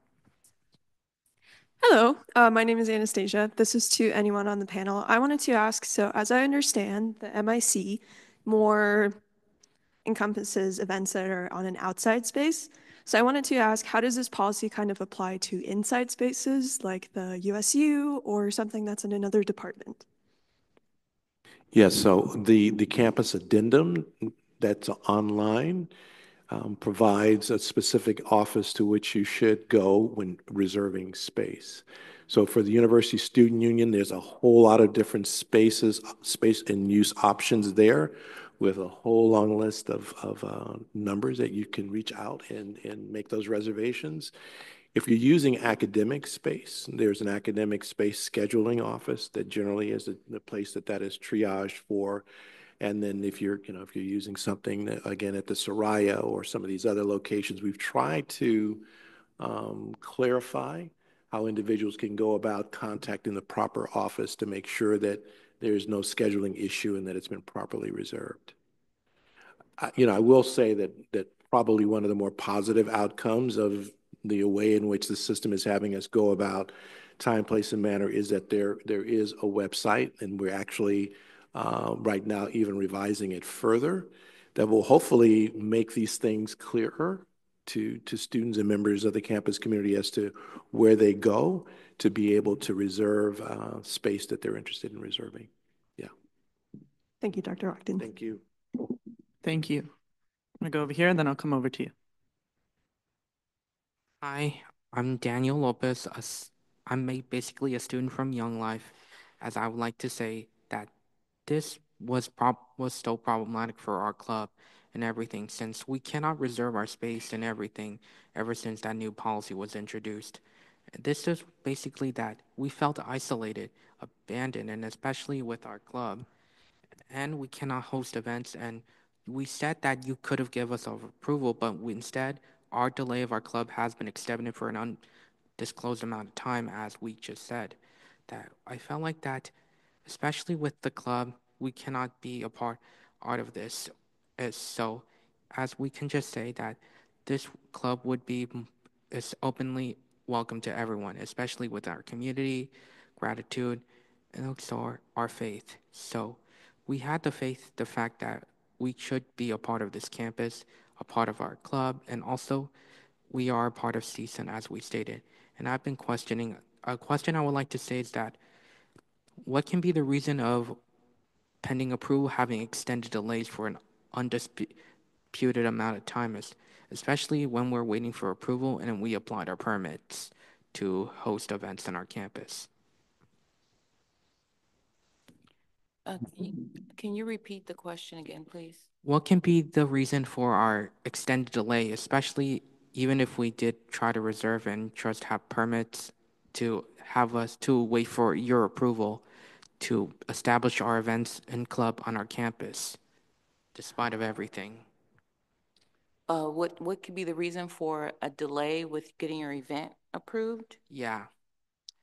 So sometimes we're waiting on one of our campus partners to provide a thumbs up. And so typically what I do on the form is I'll put a note saying like final approval, we're waiting on PPM or EH&S, so whoever it may be. So like Dr. Watkins said, after the meeting, if you want to speak specifically about a specific event request that you're waiting on, I can take a look at it and see what's going on. Thank you.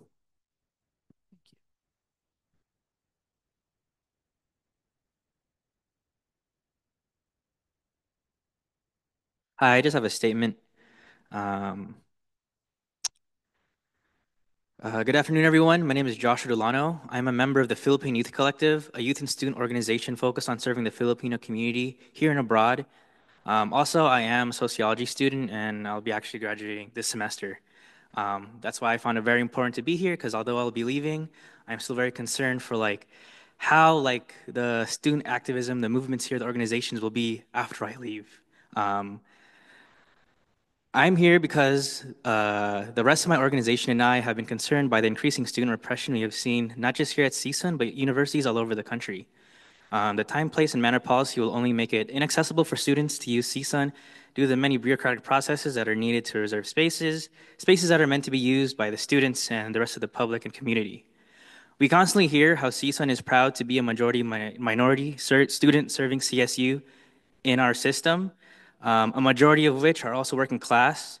But at the same time, we also see CSUN drop the ball on providing cultural resources for its students and the rest of the community. Instead of funding it, we are seeing it taken away from us through the lack of culturally relevant spaces, culturally relevant education. And on top of that, instead of CSUN addressing the needs and services of these students during this ongoing economic crisis and recent tuition hikes, we are seeing CSUN investing their time and money in these repressive policies like time, place, and manner. Due to this, our organization, PYK, has had to take up a campaign, which is the Rise for Rights campaign, to really address the neglect that CSUN has been giving towards the students. It has now become up to us to provide that culturally relevant education to ourselves instead of the actual university we have been attending and paying tuition for. So we as PYK are really calling on CSUN to reject this time, place, and manner policy and protect the students' right to protest. On top of that, we want to see CSUN put their money where their mouth is when they say they are proud to serve its minority students. We want to see our tuition invested in accessible cultural houses and culturally relevant education. Thank you. I do want to comment. I appreciate everyone's so far's feedback and comments and questions. And aside from our campus leaders here at the panel and how important it is for them, it's especially important for me, the AS president, and Iman, our AS vice president, to hear these concerns. And Iman had mentioned it in her speaking portion, but we're here for the students, and I'm very glad that everyone is here and feeling comfortable to say their thoughts and how they're really feeling in spaces like this. And we really hope and encourage you all to maybe reach out to me, Iman, or anyone in AS, set up a meeting with us. We can further discuss your concerns, issues, or even questions that you may have that maybe we can help out, because we also want to advocate for you all too. And we would be more than happy to set up any meeting with anyone to do that. So yeah, just wanted to mention that. Any other questions, comments here?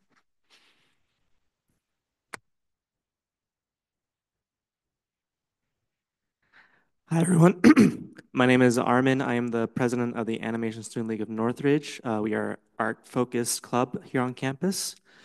So what I want to talk about is last semester, we've started posting an event called an artist market on the main part of campus. And every time we try to host this event, we've come with, both this semester and last semester, we came with many, many complications. Last semester, it took over 3 months for the event to get approved. Part of the reason is because 2 of the departments that were supposed to approve the event were never told about the event. And we were, a few days before the event was supposed to happen, we had to reach out, call them personally and tell them to expedite the process because we were very stressed. No one was giving us a concrete answer, and we weren't told that we needed permission from facility planning as well as the other department, so which, it was very stressful for all of us. We didn't know what to tell them. We had 60 people coming down to sell. And then this semester, we had the event. Nothing similar happened, but they told us as soon as the fire marshal permit was approved, we would have the event approved itself. We got the fire marshal permit, but the day of the event came and we were told we were still not approved, even though they gave us the word that we would be.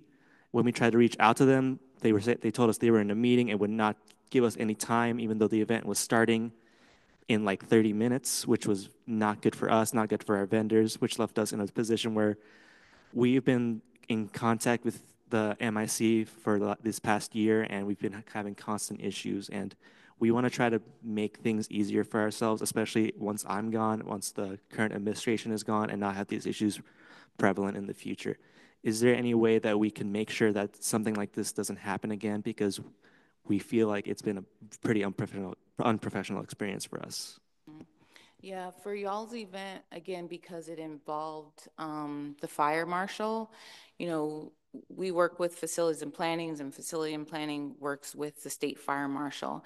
And so I believe what happened was the fire marshal was on vacation, or that's part of the delay. And so the permit came in really late for y'all's event, just because that's when the fire marshal was able to get it to the facilities and planning office. And so we hadn't received confirmation from facilities and planning about the fire permit. And so I believe the student that you're referring to, when she came to the office, I was in a meeting, and it wasn't 30 minutes before your event was supposed to start. It was a couple hours. And I let her know, like, I needed to finish this meeting, but as soon as we got done, I was going to reach out to Monica about it. Asia, Oh, sorry. we really do want to invite people who want to talk about specific events. We don't want to hold the whole group here for that. So we want to talk about anything else relative to the time, place, and manner policy for the CSU, and then we'll stay right here for everybody else who wants to deconstruct or talk about a specific event or activity. That's not really why we came here today.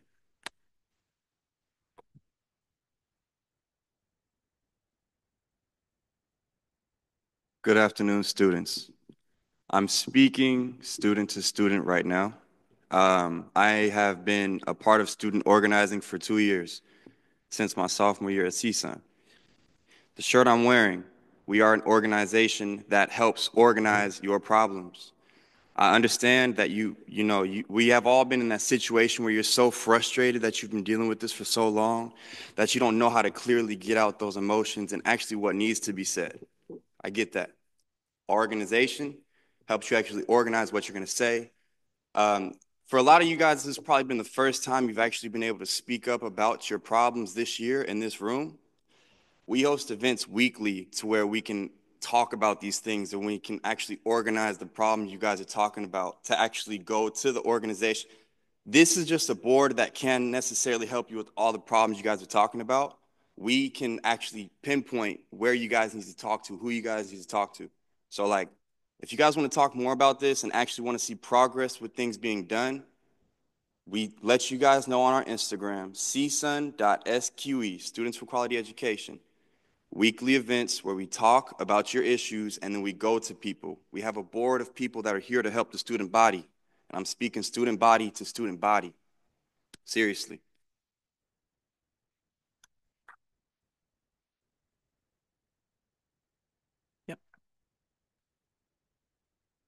Hi, I like the student-to-student idea Tyrone was doing. I'm gonna, in that vein, share something too. Hi, I'm Margina. I'm here on behalf of Students for Justice in Palestine here at CSUN. And I'm here with a couple other folks. I'm sure you've noticed we've heard from PUSO, we heard from PYK, we heard from Anakbayan Northridge, SQE, YDSA, MECHA, and we're here as a collective of students who have noticed not only these like recurring issues at CSUN well before TPM policy, getting worse with the TPM policy. And so we've been building with folks, and we are trying to build our own people's town hall where people can share their issues, share their struggles, and we can also collectivize our solutions to those struggles. So we have a few pamphlets here, and you can go up to Serena, myself, or anybody with the little stack if you'd like. And I can read a little bit from it if folks want to hear.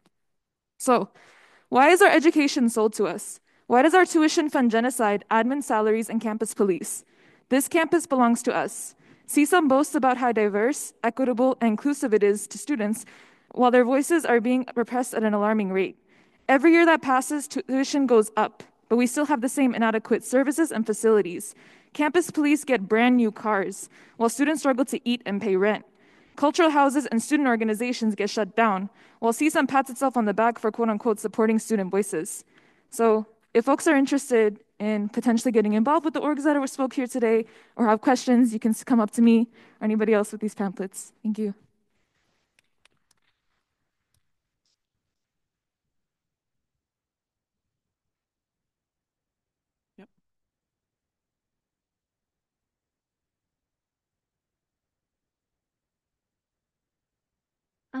Hi, my name is Gabrielle. I'm a computer science student here at CSUN. It's my second year here. And in light of this new policy, which I don't personally understand to its completion, I do want to ask, what is it exactly? What kind of event? Could you give a model or an example for what kind of event would be greenlit under this policy? Because sitting through here and hearing all of these different clubs that have been having issues with correspondence, it seems like there is a lack of clarity on both sides and a lack of transparency. And I would like to ask, like, what is permissible? What does that look like? And would there be any measures taken to ensure that transparency on why certain applications have been rejected or delayed? Would Is there anything that's going to be done to improve that? That's all. So the policy, when you have a chance to take a look at it, articulates some broad parameters for all CSU campuses in terms of how it is that you use various parts of the campus community and things that are permitted and prohibited in those spaces. It's a broad range of different kinds of guidelines and requirements that the California State University system has established. And then there's another document that's a CSUN document that talks about various spaces here and how you reserve those spaces and how you use those spaces there. And so you can have any activity on the campus that you want to have that complies with those policies there. There isn't a model event or activity for students here on our campus. Separate and apart from that is what is being discussed here in terms of procedures for actually implementing those policies on our campus here. And that's what we've invited students to hang back to see whether or not there are things that we need to move forward. Some things, one event has been talked about here that I already know is in my inbox for approval. So some of these things have to do with how it is that we move these processes through. It's not just the MIC office. When you have certain activities on the campus, you've heard reference to the state fire marshal. You know, that must be an event or activity that there's some issue that has to be reviewed there, or PPM, physical plant management. That's a department here on the office. Risk management, that's an office. So the MIC facilitates on behalf of students the review of how those things are moving through on the campus. Part of what I'm hearing is, you know, a desire to make clear to people perhaps where their event or activity is in a process. There may be some need to help students understand how they can fill out their forms more fully from jump so that the things are moving through. So we want to hear about those things in terms of just improving procedures. And then we are adding additional staffing in the office that reviews those things. But there's not a model X or Y activity here. I mean, we want to live within the space of the creativity that our students bring to us for the events that they want to have. These are events that students are wanting to schedule. Okay. Thank you. And we are about to hit 3 o'clock. Solomon, yes, you can ask your question.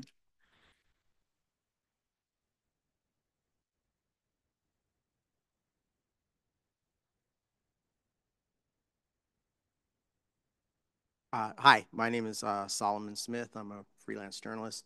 Don't want to hold you up. I know you're short on time. My question is about the punitive aspects of the new rules. Like the rules have been criticized publicly by several different places that it may be discriminatory in its application and the harshness of it. What is this college going to do to apply or to address those issues? So, like a lot of the rules really are designed to focus on pop-up protests or protests that have prolonged periods of time on campus. There's been a lot of talk about protesting and making sure that you give people proper notice, but that's not been the movement's way of operating in the last year. We know that a lot of the policy has been informed by what's been going on college campuses. So particularly for CSU, because I know you can't speak to the chancellor's office, but what is the CSU intending to do, or how are they intending to deal with those possible complications of being overly harsh on those types of protests because they're going to happen. So the policies that you have read are the CSU's policies, and those things that are prohibited activities there, such as encampments, for example. I mean, the policy is pretty clear that those things are prohibited on the campus. All right. If in fact there is a policy violation, we will do as we always do here on our campus, which is again, first to try to talk through whatever, I think I shared this earlier, that our approach is to primarily utilizing student affairs personnel, talk to whomever it is that may be sponsoring something that is not in compliance with the policy to see whether or not there is an awareness of what the policy even is. I don't walk around with any presumption that students are carrying these policies in their back pocket. So it may be entirely possible that someone is doing something that's not in alignment with the policy, that there needs to be an understanding of that. And then we move forward in our efforts to try to see whether or not the event or activity can occur in a way that's in alignment with those policies. So we're not talking about violations of things. But, it's that kind of graduated process. Beyond that, I wouldn't give you a specific answer to some hypothetical situation that we're not dealing with. Go ahead, Iman. Yeah, thank you. I appreciate that, and I can't speak to the implementation just because I am not on the board and I'm not one of the people who will be implementing this, but the feedback that we're getting today, or me as a student, is really, really helpful. And I want to point out a couple of things before we wrap this up. It is an interim system-wide policy, and the next review is, August of 2025. So I know that's not this year, but we've spoken, we as in the Cal State Student Association has spoken to representatives from the Chancellor's office, and they did offer the potential of offering amendments to the policies. So I know this is of concern. So please approach us, Associated Students. As I said before, we work for the students only. So by coming to us, we can help kind of alleviate these fears of how is this going to be implemented? Why does this say this? Why is the language like this? And by collecting like that data, there's a lot of power in numbers. But yeah, that's my ask. I know you guys are asking us questions, but I want to ask one back to just please come and approach us and talk about this, because I want your voices heard, and I want to be able to relay that back in the spaces that I have the privilege of being in.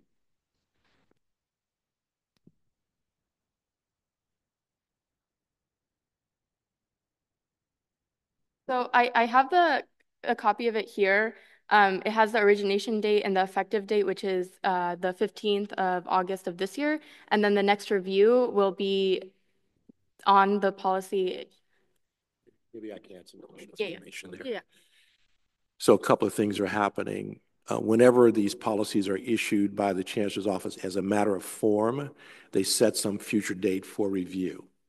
But before that, and right now, there's a process primarily of reviewing the policy through our employee organizations, our labor organizations. It's a meet and confer process. That process takes some time, but clearly our faculty, for example, are moving in a very highly interactive process with the administration of the CSU system about the impact of those policies. That process itself will result in that policy that presently says interim no longer being interim. But the interim element is just for employees. For students, it is effective now. And, again, I wouldn't be surprised if there aren't some adjustments that result from this kind of backwards and forwards review process that our employee organizations, quite frankly, are engaged in with the Chancellor's office. And then these things can be revised along the way.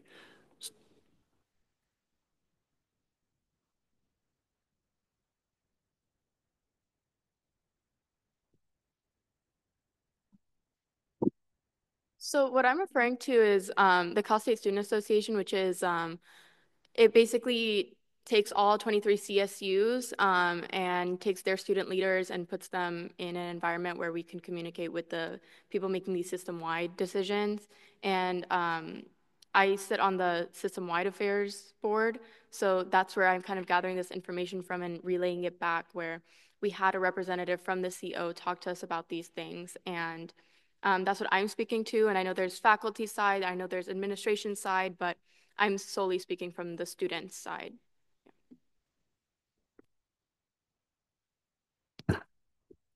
Thank you. And for you all to know, some of us will be sticking around after 3 o'clock. I do just want to close it like officially at 3 o'clock, just so that any individuals that were here, specifically just to hear the public parts of the TPM open forum, just know that it's over. But I do want to mention, before I go to my closing statement, that I'm very glad and fortunate that a lot of you clubs, organizations, either affiliated or non-affiliated with CSUN, are here and speaking for what you believe in, and either it be a statement or a question, or if you're here to just express your concerns, or if you're here to gain clarity, every which way, it's very commendable, it's very admirable, and I'll speak for myself that it's, again, very admirable to advocate, come together and advocate for your common interests, your common goals, whether it be having fun at CSUN and just getting together and having activities and whatnot, or, you know, advocating for international issues and things that maybe aren't directly impacting CSUN students, but most likely are, but are just for the greater good of society. And it's very commendable and very admirable. So I appreciate you all being here, and I appreciate all the good work that you all do. So to close, I want to again take a moment to thank each and every one of you for your time, engagement, and thoughtful participation. Your presence here today is a testament to the strength and dedication of our student body, and it reaffirms why events like this are so important. We've had the opportunity to hear from our key campus leaders and gain a deeper understanding of the CSU interim system-wide time, place, and manner policy, including how it will affect our ability to express ourselves, protest, and organize here on campus. The insights shared by our panelists have hopefully provided some clarity on how this policy will be administered by administration, as well as the resources and support available to us as students. Most importantly, today's discussion has highlighted that your voices are valued and your input is necessary in shaping how these policies are implemented.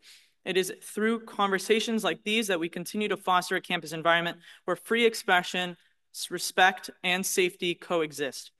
I want to extend a special thank you to our panelists for sharing their expertise, and to all of you for posing insightful questions, comments, and concerns, and helping to drive this important dialogue forward. Please note that today's town hall has been recorded and will be uploaded to the CSUN AS YouTube account. So if you'd like to revisit any part of the conversation or share it with others who couldn't attend, it will be available for future reference.